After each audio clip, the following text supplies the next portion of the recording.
All right, what's your hot take on the debate we all witnessed? So what was extraordinary to me is that the very first thing Biden did was lie. They asked him about inflation and why people say that they were better off under Trump than Biden. The surveys reveal this, survey after survey. People say, yeah, I was better off under Trump than I am under Biden. So he immediately said, well, the reason why we didn't have inflation when Trump was president was that the economy was flat on its back. That was a quote when I took office. It was not. We grew 33%, which is a ridiculous rate, but that was the recovery, right? We shut everything down. So in the third quarter of 2020, we grew at a 33% annual rate, then a 4%, and then something like a 5% rate in the first quarter of 2021. So the economy had 3 quarters of solid growth. Joe Biden's initial answer was a lie. And frankly, that was the most coherent thing he said all night. He's more comfortable lying than he is actually telling the truth or addressing arguments. He did flub, I believe it was in that opening argument too. He said he created 15,000 new jobs. I was going to leave that alone because I felt bad. It's very easy to mess up a digit here or there. But yeah, he did say we created 15,000 new jobs. He meant to say 15 million. That's also, I don't want to call that a lie. I'll just say that's very misleading. Most of those jobs were created because we told people they could go back to work. We said, okay, time to reopen restaurants and movie theaters and sports games. And so a ton of those jobs were not new jobs added to the economy, but recovering jobs that we had basically only lost for a few months because of lockdowns. Yeah, he came right out of the gate with that. That's such an obvious one to debunk. And I wanted to have you on last Thursday, but then the debate was on. I was like, oh, let's see if we can talk to John on Monday. But I wanted to talk to you on Thursday about this letter, this 16 Nobel Prize winning economists that wrote a letter. And to me, it seemed very, 51 CIA intelligence officers say that the Hunter Biden laptop is Russian. It seemed like it had like that vibe. But we didn't have you on Thursday because of the debate. And then Friday, we knew it was going to be crazy post-debate. But it came up in the debate, and there was just a passing reference that I think Trump made to the letter. He's like, oh, and the 16 economists.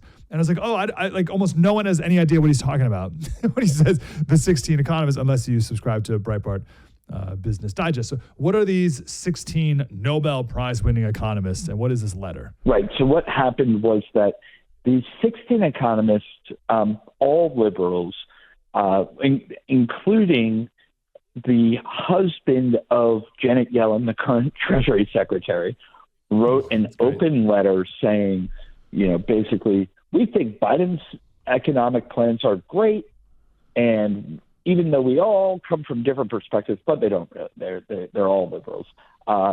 We think that Donald Trump will be a disaster for the economy, and his policies will cause even more inflation. So the absurd thing, as you said, this point,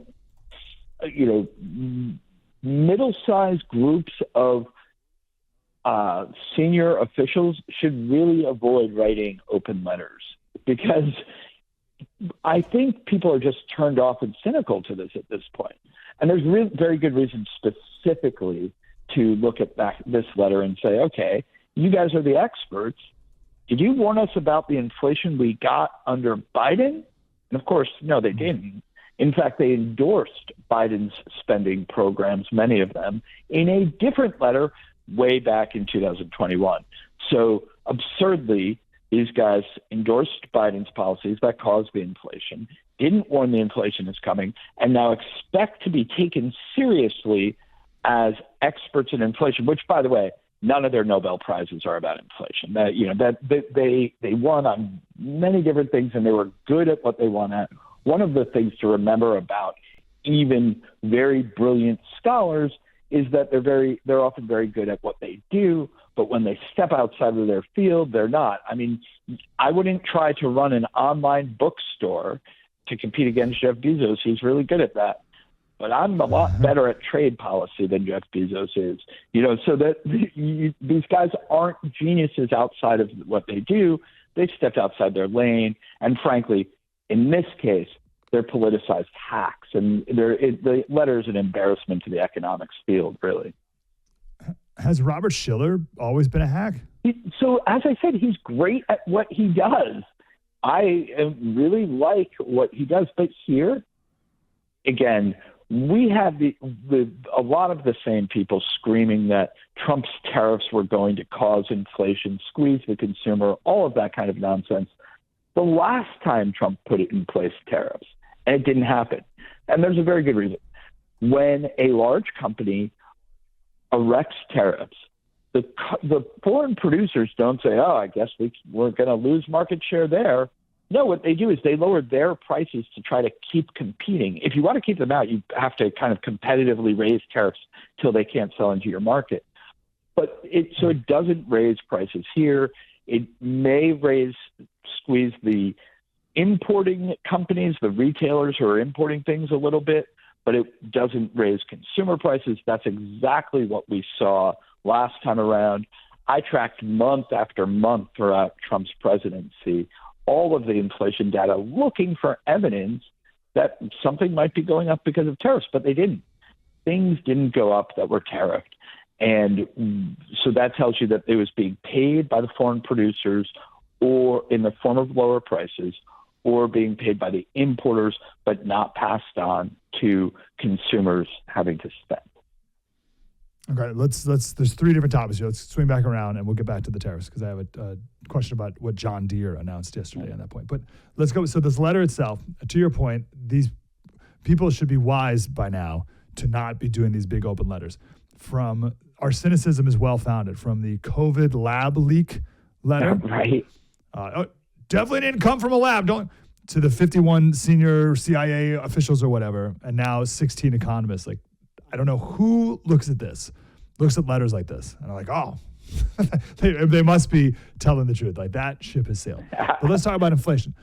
Does Trump have any responsibility for inflation with the PPP and all these other things that happened during COVID? Did any of that trigger the inflation we're seeing? I do think we would have had some inflation coming out of the pandemic, partly because of all of the money put in by Trump's administration before Biden came in. I think there would have been some inflation, and partly, frankly, just because there were a lot of supply chain screw-ups that would have caused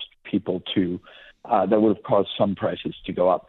But so we would have had a few points of inflation. I would say where inflation had been running a little below 2%. Maybe we got up to 4%, and then it would have come down by now to 2% without the huge shift in spending that we saw under Biden. It really was that on top of all of the money we spent, Biden came in and poured $2 trillion and then more and more and more on top of that. That pushed up inflation. So yes, Trump bears some responsibility. Again, though, I would call that inflation that would have been worth it.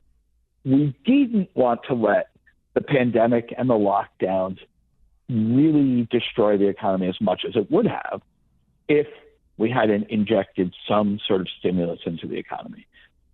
And so we would have gotten a little inflation because there's no free lunch, right? You can't just pour money into an economy where you're telling people they're not allowed to work. Right, so productivity goes down and people's spending power goes up. Guess what? There's no free lunch. That's going to cause inflation. But, what do you make of the claims that came up during the debate that Trump added $8.4 trillion to the national debt? Which the very strong answer to that is how many millions of people would you have rather seen become unemployed during the pandemic if that upsets you? I understand there are some in our audience, some probably hardcore libertarians who would have said, just let the market do what it was going to do. But it's really hard to imagine any kind of libertarian situation in this. When you have the government ordering people to close their businesses, things like PPP made sense. I think the stimulus checks made sense. Even the extended unemployment checks made sense. Allowing people not to pay their student loans. I would have confined that to people who lost their jobs, but fine. We did a lot of these things. It injected money. And as I said, there's no such thing as a free lunch. You had to pay for it somehow. We were going to pay for it with a little bit of inflation when we came out, or much higher taxes. I think the inflation tax was fine as it went, but the trick, and this is always the trick when you enlarge the government and do more spending, is knowing when to stop. Right? The government hates to stop once it gets going, and Biden came in with what he felt like was a mandate to keep spending. It's exactly what he did, and that's why inflation went not to 4%, not double, not to 6%, triple, but all the way up to 9% in the first 18 months of Biden's administration. What specifically did he do that we can point to? So the very first thing he did was tear up the announce he was restoring the Paris Climate Accords. He began to interfere with energy production, so that shot energy prices up. Second, he spent like crazy. Immediately, they announced the $1.9 trillion American Rescue Plan, pouring money into an economy that was already in recovery. You should never do that. And beyond that, he had Build Back Better that eventually became the Inflation Reduction Act that actually poured more. It did the opposite. It poured more money into the economy. And then finally, there was a fear, especially when Biden did really well in 2021, and they had the Senate. Maybe the Democrats were going to be able to keep spending this much money. That really also drove it up because people said, "Okay, we may be in for a much higher deficit forever," and that also drives inflation up.